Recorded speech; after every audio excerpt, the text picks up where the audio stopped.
Hello दोस्तों, नमस्कार। तो आपका स्वागत है टीचर एजुकेशन में। तो आज हम शुरू करेंगे क्लास 8 का सैम्पल पेपर 2025-26 मिड टर्म का। तो आपके ये तो पैटर्न है आपके पेपर का कि कितने कितने क्वेश्चन है, और इसी तरीके से आपका मिड टर्म का पेपर भी आएगा सैम्पल पेपर की तरह। तो पहला क्वेश्चन पढ़ते हैं हम।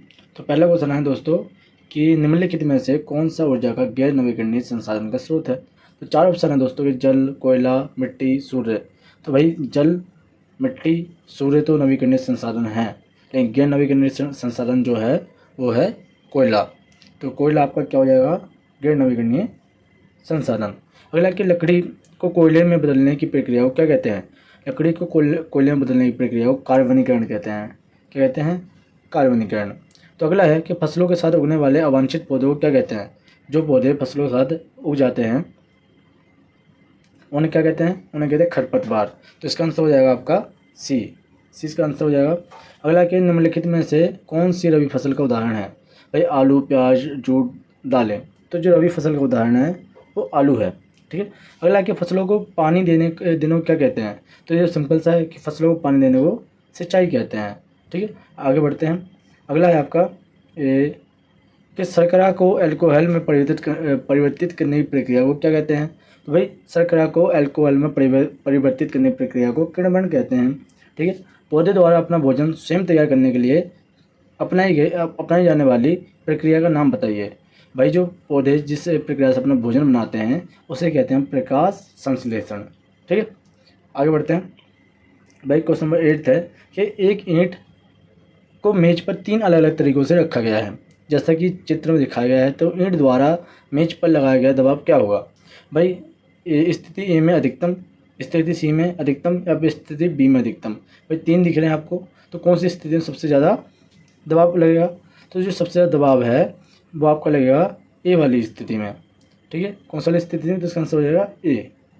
ठीक है, आगे बढ़ते हैं।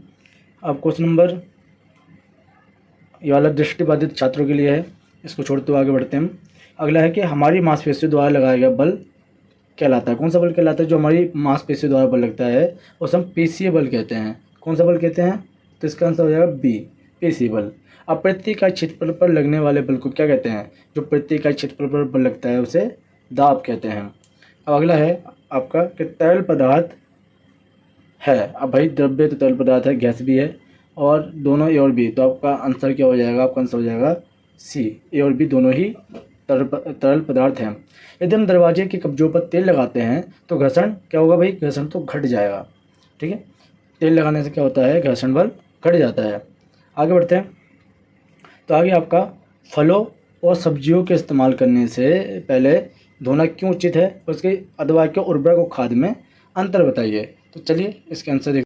तो इसका आंसर है ये फलों और सब्जियों को इस्तेमाल करने से पहले धोना क्यों उचित है। तो उन पर लगे कीटनाशक रसायनों को हटाने के लिए, धूल, मिट्टी, रोगाणु और गंदगी को साफ करने के लिए, अथवा अलग उसमें अलग है। तो भाई फलों को इसलिए साफ किया जाता है ताकि उसके ऊपर से रोगाणु, गंदगी, धूल, मिट्टी हट जाए, और कीटनाशक रसायन यानी केमिकल वगैरह लगा हो तो वो भी हट जाए। तो इसका अथवा क्वेश्चन था कि उर्वरक और खाद में क्या अंतर है। तो उर्वरक रसायनों से बने होते हैं और खाद प्राकृतिक होती है। ठीक है, दोनों में पहला अंतर तो ये हो गया। उर्वरक पौधों को तुरंत पोषण देते हैं और खाद धीरे धीरे पोषण देते हैं। और इसी के अगला क्वेश्चन है कि हम निम्नलिखित बीमारियों से कैसे बच सकते हैं। जो तुम्हारा है, एक मिनट हम क्वेश्चन देख लेते हैं। तो ये तुम्हारा क्वेश्चन है कि हम निम्नलिखित बीमारी से कैसे बच सकते हैं, डेंगू और हैजा से। तो आप ये सारे क्वेश्चन देख लीजिए, इसके डायरेक्ट आंसर आपको बताता हूँ। तो चौथा, पाँचवा और छठे का आंसर हम बताते हैं अभी।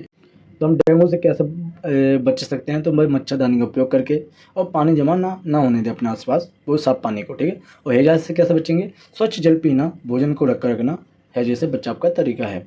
तो क्वेश्चन नंबर 4 है कि हवा में कोयले के जलने से क्या होता है। भाई कार्बन डाइऑक्साइड यानी CO2 गैस उत्पन्न होती है।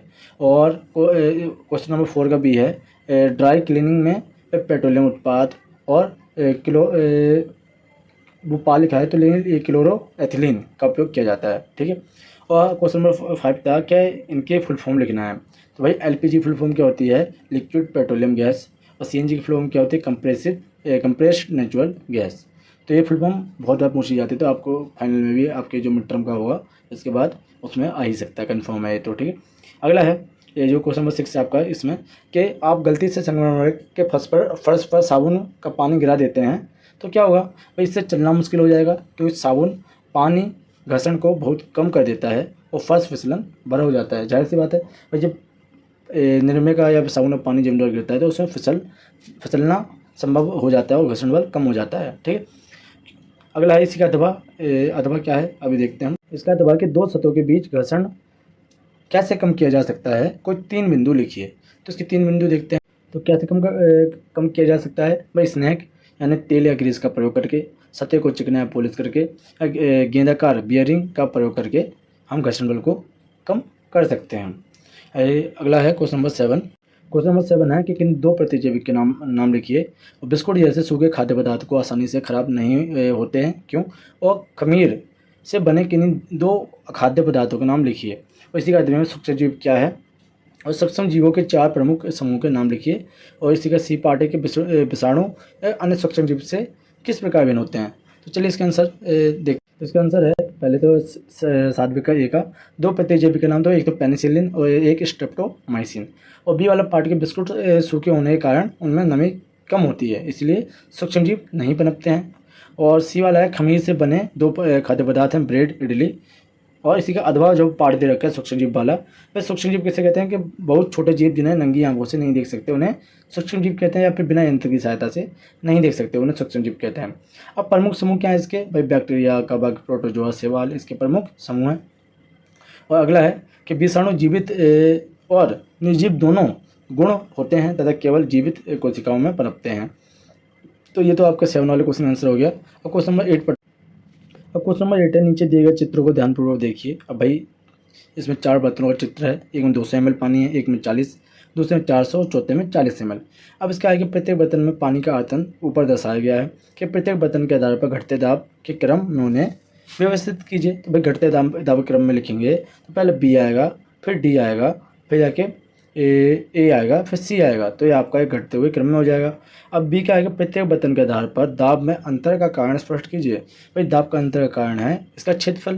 भाई जिसका क्षेत्रफल जितना कम होगा उतना दाब कम लेगा, और क्षेत्रफल जितना बड़ा होगा उतना दाब, सॉरी उल्टा बोल दिया, जितना क्षेत्रफल कम होगा उतना दाब ज़्यादा लगता है, और जितना क्षेत्रफल बड़ा होता है उतना दाब कम लगता है। ठीक है, अब अगला है क्या, गैस उस बर्तन की दीवारों पर भी दबाव डालते हैं जिनमें उन्हें नहीं रखा जाता। बिल्कुल, जिनमें उन्हें नहीं रखा जाता उसमें वे दबाव डालती हैं। अगला है क्वेश्चन नंबर 9। तो यह क्वेश्चन नंबर 9 का, फसल में उगने वाले एक सामान्य खरपतवार का नाम डैश, और डैश पकी हुई फसल को काटने में इकट्ठा करने की प्रक्रिया। तो इसके आंसर देखते हैं हम क्वेश्चन नंबर 9 और 10 के। तो भाई एक खरपतवार का नाम है अमरवेल, ठीक है, और दूसरा पकी हुई फसलों को काटने और इकट्ठा करने की प्रक्रिया है। ठीक है, अगला है फलीदार पौधे में मिट्टी में नाइट्रोजन स्थिर होता है। और अगला है क्वेश्चन 4, कोल्ड लिवर तेल से भरपूर क्या होता है, विटामिन डी पाया जाता है। और 5वां खालिस्तान आपका खरीफ फसल बरसात यानी जून जुलाई के मौसम में बोई जाती है। अब क्वेश्चन नंबर 10 है कि सत्य बताना है। कि पहला है कि घर्षण हमारे लिए सदैव उपयोगी होता है, असत्य, कभी कभी उपयोगी कभी कभी हानिकारक भी होता है। भाई स्नेक का उपयोग करके घर्षण को कम किया जा सकता है। बिल्कुल, स्नेक का प्रयोग करके घर्षण बल को कम किया जा सकता है। अगले पॉइंट है अगला है घर्षण संपर्क क्षेत्र पर निर्भर करता है। और तीसरा साबुन लगा फर्श घर्षण बढ़ने के कारण फिसलन भरा हो जाता है। तो भाई घर्षण, पहले तो तीसरे का बताता हूँ कि घर्षण संपर्क क्षेत्र पर निर्भर करता है। बिल्कुल, जो घर्षण है वो संपर्क क्षेत्र पर ही निर्भर करता है। और साबुन लगा फर्श घर्षण बढ़ने के कारण फिसलन भरा होता है। गलत, घर्षण कम करता है साबुन लगा क्षेत्र, ना कि बढ़ाता है। घर्षण सदैव सापेक्ष गति के विपरीत दिशा में कार्य करता है। बिल्कुल भाई, जो घर्षण है हमेशा सापेक्ष जो गति होती है उसकी उल्टी दिशा में कार्य करता है। अब क्वेश्चन नंबर 11 है आपका कि वन्य जीव अभ्यारण्य और चिड़ियाघर में अंतर स्पष्ट कीजिए। कोई 3 बिंदु लिखना है। और इसका बी पार्ट है वनों की कटाई के कोई 2 कारण लिखिए। और अथवा वाला है कि हम वन्य जीवों की सुरक्षा कैसे कर सकते हैं, कोई 3 तरीके सुझाइए। अब इसका बी पार्ट है दुर्लभ प्रजातियाँ क्या हैं, 2 उदाहरण दीजिए। चलिए सबके आंसर देखते हैं कौन कौन से हैं। तो आपका क्वेश्चन नंबर 11 का ए का, भाई वन्य जीव अभ्यारण्य यानी अभ्यारण्य और चिड़ियाघर में अंतर। भाई अभ्यारण्य प्राकृतिक वातावरण है, चिड़ियाघर एक कृत्रिम है यानी मानव निर्मित है, जो जबकि अभ्यारण्य है वो प्राकृतिक के द्वारा बनाया जाता है। अभ्यारण्य में जानवर स्वतंत्र घूमते हैं, मतलब उन्हें कैद नहीं किया जाता। चिड़ियाघर में पिंजरे में रखा जाता है। अभ्यारण्य संरक्षण हेतु बनाया जाता है और चिड़ियाघर मनोरंजन हेतु बनाया जाता है। और इसी का बी पार्ट था कि वनों की कटाई कारण क्या है। तो भाई वनों की कटाई कारण है कृषि भूमि के लिए जंगल साफ करना, ईंधन, लकड़ी और शहरीकरण की जरूरत को पूरा करने के लिए वनों की कटाई होती है। इसके अलावा कि वन्य जीवों की सुरक्षा के उपाय क्या हैं? भाई अवैध शिकार पर रोक लगाया जाए और राष्ट्रीय उद्यान और अभ्यारण्य बनाए जाएँ, जन जागरूकता को फैलाया जाए। तो इस तरीके से हम वन्य जीवों की सुरक्षा कर सकते हैं। अगले इसी का बी पार्ट है कि दुर्लभ प्रजातियाँ कौन सी है जिनकी संख्या बहुत कम बची हो। उदाहरण के लिए शेर, गेंडा क्या है, दुर्लभ प्रजातियों में आता है। और अगला है आपका क्वेश्चन नंबर 12। तो 12 का एक बार दोबारा से क्वेश्चन देख लेते हैं। ये 12 आपको पैराग्राफ वाला क्वेश्चन है, जो आपको पैराग्राफ दिखाते हैं। और जो पैराग्राफ देख सकते हो कि राधे स्कूल जाने के लिए कार पुलिंग का इस्तेमाल करना पसंद करता है। अन्य अवसरों पर वह निजी परिवहन के बजाय सार्वजनिक परिवहन का उपयोग करना पसंद करता है। तो छोटी दूरी के लिए वह पैदल या साइकिल से जाता है। तो इसके क्वेश्चन है आपके ए, बी, सी और सी और डी। तो चलिए इनके आंसर देखते हैं फटाफट। भाई कार पुलिंग के लाभ क्या हैं? भाई ईंधन की बचत होती है, प्रदूषण कम होता है, ट्रैफिक जाम कम होता है और खर्च भी कम लगता है। उससे अभी पड़ता है छोटी दूरी के लिए भाई क्या उपयोगी है? अच्छा, फिर पैदल चलना या साइकिल से जाना सबसे अच्छा रहता है छोटी दूरी को तय करने के लिए। और इसका सी पार्ट है कि भाई जीवाश्म ईंधन की खपत कम करने के उपाय क्या हैं? तो सार्वजनिक परिवहन का उपयोग करें, बिजली नवीकरणीय ऊर्जा से चलने वाले वाहन को अपनाना, ये उसके जीवाश्म ईंधन को बचाने के तरीके हैं। इसका डी पार्ट है पीसीआरए के सुझाव।